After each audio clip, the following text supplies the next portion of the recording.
Hello and welcome to another Daily Muppet. In today's video, we are going to talk about the takeover a bit in the beginning as I try to explain what's been going on. On Monday, I mentioned some updates on this and I wanted to give a bit more explanation, a little bit more information, and hopefully provide some clarity, even though the situation itself sincerely and severely lacks the clarity.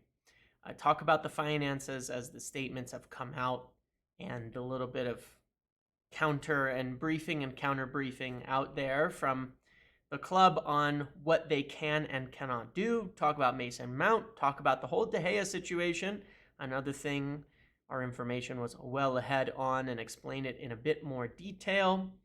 And talk then about Ten Hag and the other potential signings this summer. All right, so let's get into the takeover delay. So I've put in the title bottom there, real life succession. I've kind of made joke about this many times on Twitter. Obviously, it is topical and funny. If you know the show, then you will kind of understand it, but essentially a show about siblings fighting over control of a huge business that their father ran and owned, and it's it's pretty funny, the whole thing, if it weren't so painfully damaging to the club and to this team and all of that we love so much. So essentially what's happened is this, in a bit more detail. I mentioned about that there's disagreements among the siblings about different people, about different things, and all of that. But it really actually gets quite a bit worse than that. It's very petty, the whole thing. Here's how it goes. And this is the reality of the situation, whether someone wants to believe it or not. There's been a lot of theories and conspiracies that, the idea that, oh, this is happening just to get more out of Qatar, things like that. None of that is true. There's not a big behind the scenes like conspiracy to pick one party or the other. It's been a race and it's been moving forward the way that it is. Pretty much the same as what's been out there publicly for the most part, with some details left out.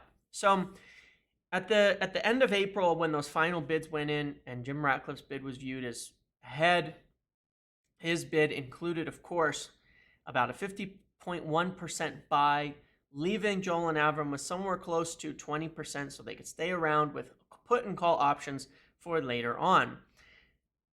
In early May, Rain Group put forward Sir Jim Ratcliffe's bid as the preferred bidder and suggested that the Glazers enter into exclusive conversations with them to wrap up the deal. They put that forward. At that point in time, the money from Sir Jim Ratcliffe's bid was better for everybody than the Qatari bid that was on the table.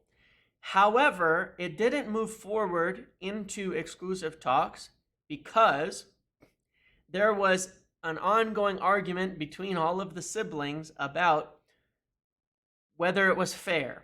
Now, we've known for a long time that the four siblings have absolutely zero involvement in Manchester United, and this will affect other things too, and that Joel and Avram have a bit more on the football side of it and tend to be involved. They wanted to stay, the other four siblings wanted to go, and that was what was requested of Jim Ratcliffe as a deal, if he was open to it. He put it forward exactly as it was stated. It was, Rain Group said, meets the valuation, meets the determination. This is a viable deal. You should move forward with it. And then the four of the siblings got upset that the other two siblings were essentially getting a better deal than they were, or getting more money than they were. And so they wanted a piece of the pie. So they didn't move forward with that deal at that point in time. They always wanted out, but when a better deal was offered to the other two siblings to stick around, suddenly it wasn't good enough for them, and they wanted to stick around and get the same deal. So then it started to be negotiated. You saw the reports kind of line up with this. There's a board meeting where they decided to not go into exclusivity, and then there was a meeting where Jim Ratcliffe was trying to work out the deal to include all 6 siblings, because essentially the other 4 wanted the same deal as the 6. But what's the problem with that? 19% or 20% among 2 siblings gives you a good payout for them. When it's split 6 ways, it's not a good payout for everybody. They're only getting 3%, so that extra valuation later on down the road doesn't really give you a big boost in the money. So effectively, it lowered the amount that they were going to get and made it not really that appealing of a deal, which was part of the challenge. And so it very complicated, but Jim Ratcliffe's bid at that point in time was still a better valuation for everybody. So it was still viewed as pretty strongly ahead. And that's kind of where things were for a month. A lot of discussions, a lot of infighting, a lot of things like that, up until, of course, early June. Qatar put in their 4th bid at the end of May, was still not better. Then they put in the 5th bid. And the issue now therein, following that 5th bid, was that the valuation of Sir Jim Ratcliffe's bid was then technically better for some, not as good for others. On average, pretty close to the Qatari bid. When you even it all out, you would then have just going to make up some numbers here, but let's say it was going to be a 6 billion valuation for some of the purchases later on, but 5.2 for what's being sold now, and the Qatari bid is at 5.3 or 5.4. Well, when it's all split up 6 ways instead of just for 2 people, they come out pretty even, with the Jim Ratcliffe bid having a plus and a minus, which is the plus that they would get to stick around a little bit more, do a bit more if they wanted to stay involved. Minus, it's more complicated than the Qatari bid. And so there's been a lot of infighting there. Siblings arguing amongst each other whether they should keep talking to Jim Ratcliffe to try to figure out an agreement that works for all of them at a better valuation that allows them to stay on as they want, as Joel and Avram want. And there's reasons that Rain prefer it as well in terms of the ease of some of the final steps after this. And he's indicated a lot of willingness to practically bend over backwards, to do whatever they ask for, to give them whatever deal that they want.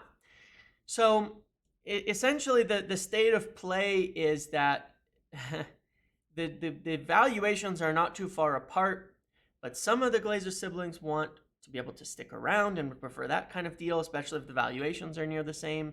Some of the siblings want to sell right away and just get out of it. And they don't want the other siblings to get a better deal. It's very complicated. It's very messy, and it's all to do with the impossible and difficult family dynamics. There were points where there was even threats of suing each other and things like that all over the place. It's not that even any party is saying, oh, we prefer Qatar or we prefer Sir Jim Ratcliffe. It's just a matter of what is being offered on the table. So the discussion at this point in time among the Glazer siblings is, do we see if we can push Qatar to give more, to make it a clearer decision? Do we push and keep talking to Jim Ratcliffe to see if we can get somehow these options adjusted in some kind of creative manner that it'll work for everybody and give us as much money and everybody wins, where we all get the same amount of money as we would with Qatar, but Joel and Avram get to stick around? There's complications with that too. The problem herein is that neither Qatar now nor Jim Ratcliffe are willing to speak anymore in detail or make more offers or engage and negotiate without exclusivity. They will not anymore. That is what they've communicated to them.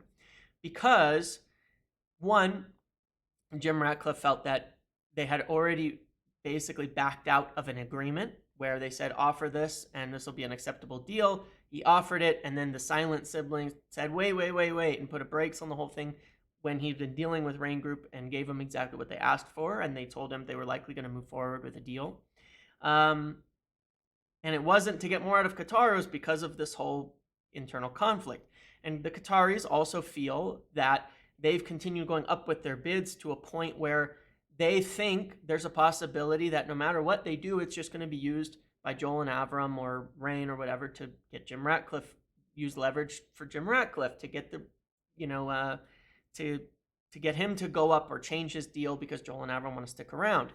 They're not 100% convinced that Joel and Avram will leave anyway. So there's a lot of conflict here, but at the end of the day, the buyers don't want to talk anymore without exclusivity. The Qataris were pushing for exclusivity a few weeks ago, which was a lot of the foundation for that Reuters report, whereas Jim Ratcliffe's been pushing for exclusivity too, and feels that Rain Group are making the recommendation to put him into exclusivity. So when you see the difference in reports, understand this, they're both well sourced. The Times, Rain Group. Reuters, from some of the Glazer family. The issue is that all the Glazers are not in agreement, and they're all in different agreements. So when one party thinks this and one part of the group thinks this, and two very good sources are talking to the different sides of it, they're going to get different opinions. So the Qatar wanted those exclusive talks so they could move forward. Jim Ratcliffe won't bend or do anything else if he doesn't get into exclusive talks with the Glazers as well. And they're both essentially pushing now for that because it's otherwise it's never going to get done because it'll just keep going back and forth. And the inability of the Glazers to agree makes it so it's kind of pointless to keep bidding anyway. They have to decide which direction they want to go and then hammer it out with said party.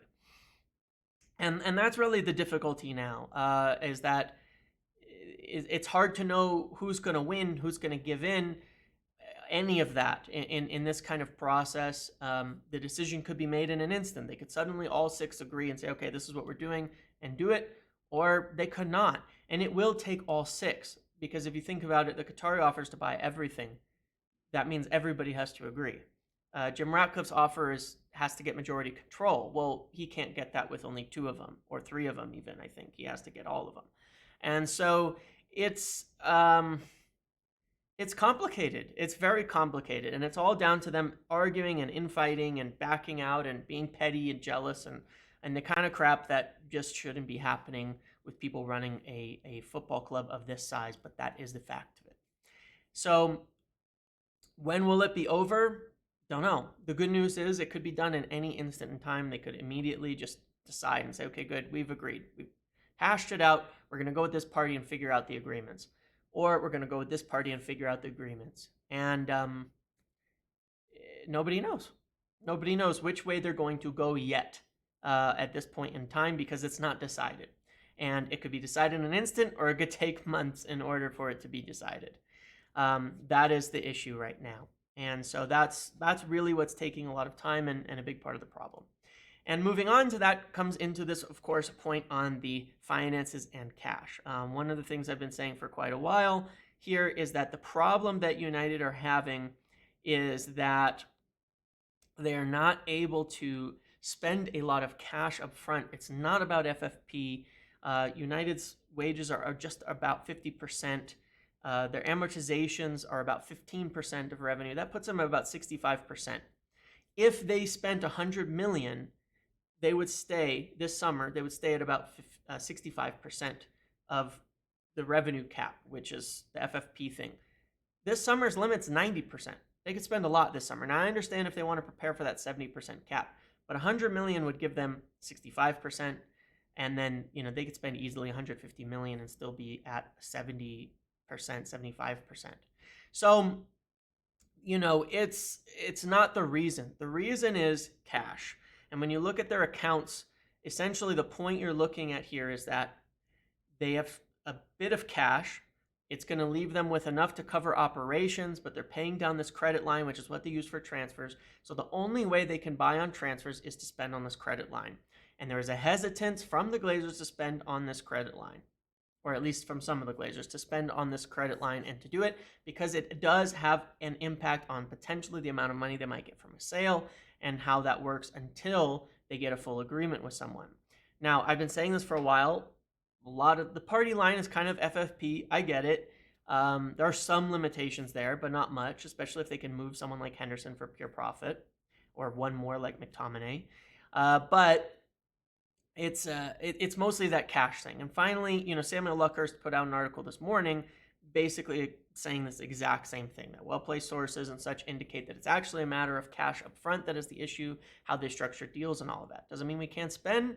No, but it is the point of why we're pushing still on Mount, which we'll talk about in a minute, because we won't need to agree to terms where we can pay over 5 years and spend a little bit of cash.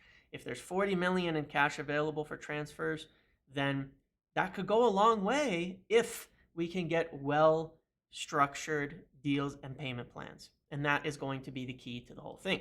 So moving on to Mount, as expected, it's Wednesday. There's been some movement where Chelsea are willing to open talks, willing to hammer this out. Mason Mount, obviously he's a professional. There's really no point in the story saying he's not going to, that he was he's going to train if they don't have a deal done. He was never threatening not to join or not to train or anything. He just said, I'm going to leave next year. I'm not signing a new contract. There's nothing to sign anyway. But, Chelsea are willing to talk about it in detail, as I understand, willing to talk about the details, willing to work out some of the structures and things. United are willing to adjust their structure a little bit, like in terms of that 50 plus 5, they'll probably go to 55 guaranteed. And, we're running down to the wire, but they want to figure out if they can get that done. So it looks like today they will end up in those talks.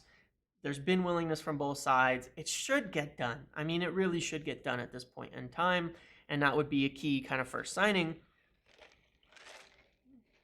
that Ten Hag really wants and really needs before, preseason starts next week. So it's, that's one that should happen, and they're still pushing on. And, it's not that the Caicedo news isn't true, again, but their hope has always been that Chelsea will move on this so that they can get it done.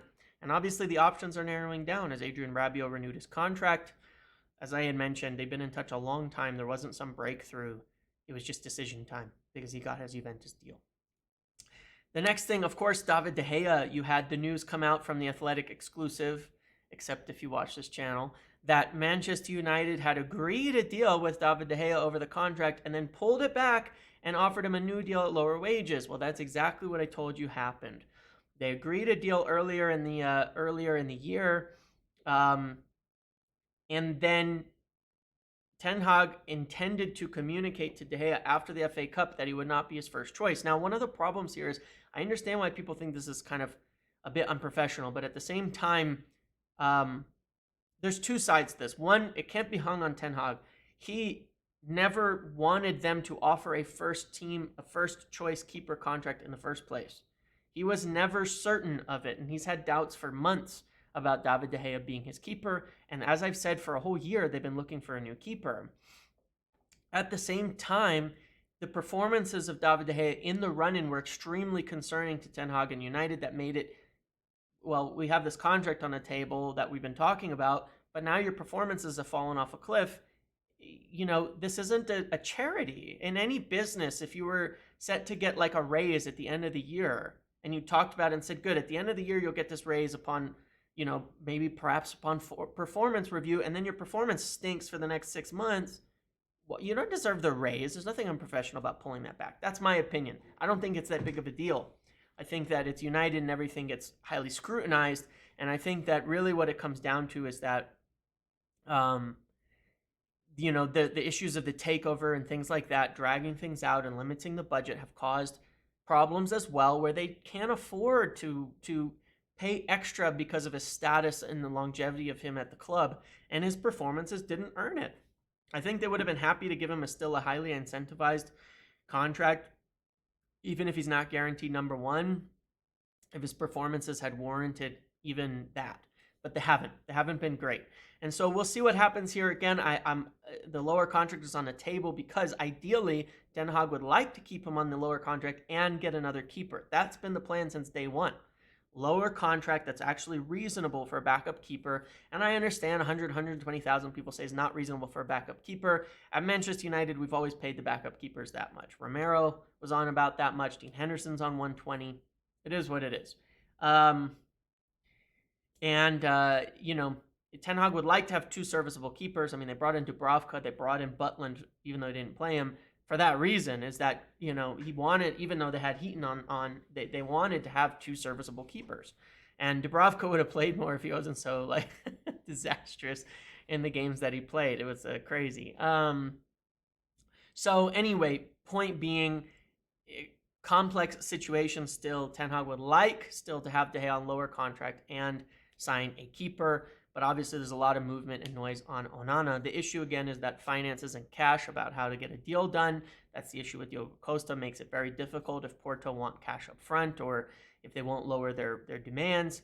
There's no guarantees on this still. There is no offer that's been made as of yet to Inter, but the talks have been established. The line is there, and ideally after they wrap up Mount and probably into the next fiscal year, they probably want to move forward with this. I think they will. I think they'll sign Onana. I'm leaning towards them signing Onana just on the balance of things. I'm leaning towards that they'll get that done. And then the final point on Ten Hag is obviously, even on this point of like he's okay with walking away from Mount, these types of things, it's not a great situation. I'm not going to say it's terrible that he's gonna walk from the club or anything like that, but it's generally not very good. And I think that some noise will start coming out from him and from reporters and things like that that probably get stuff from around him come next week, should we not get some serious breakthroughs in the next few days, because it's been it's not great. Obviously we can see that. I mean, that just on the public side of it, it's not great. But it's a tough situation, and I empathize a bit with the club because there are good people working at the club that are not trying to let Erik Ten Hag down, and these family dynamics that are interrupting the takeover and all of that absolutely are the main cause of the difficulties we're having in the market now too, factually. And I can't get into more detail on that, but they are. They're the main cause of it. And so, a lot of people are going into work with their hands tied right now. And it's hard to put any pressure on people who don't care and aren't involved in the slightest. And that's the issue that we're running into. But Erik Ten Hag would still like them to move on Rasmus Højlund right away, in addition to Mount and Onana. And I think those three remain the most likely signings for the summer.